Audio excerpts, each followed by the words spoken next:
Sitayişle bahsettim, beni mahcup ediyorsun. Ah ki ne ah, heder oldum yaban ellerde. Nihayetinde ilacı buldum, varmış içimde. Haydi her şerde hayır var, vesilemsin. Ne akıbetim ne tecellim, başrol benim.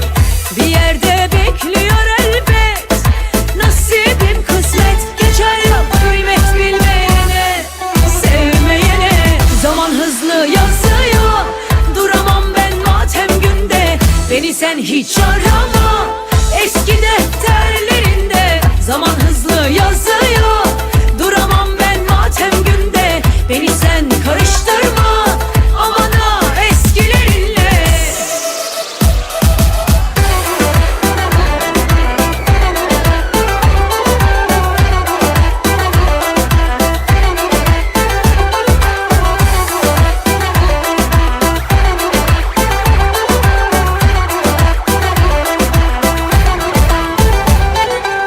Neler gördün aşmadın mı Zinet, devran hele dönsün. Yürü ya kulum de bekliyoruz ya Rab, ağlayan da gülsün, gülsün, gülsün. Ah ki ne ah, heder oldum yaban ellerde.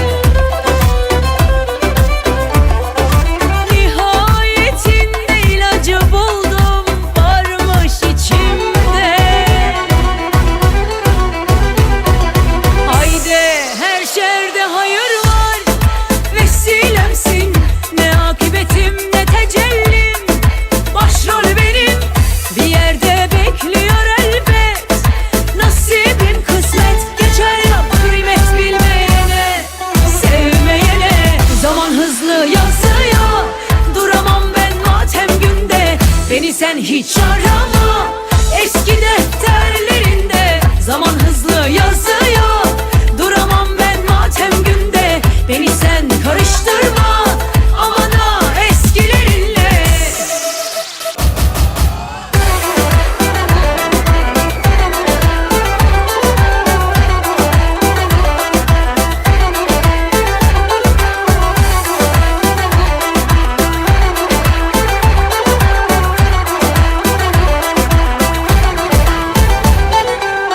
Bir buket çiçekle gelmiyor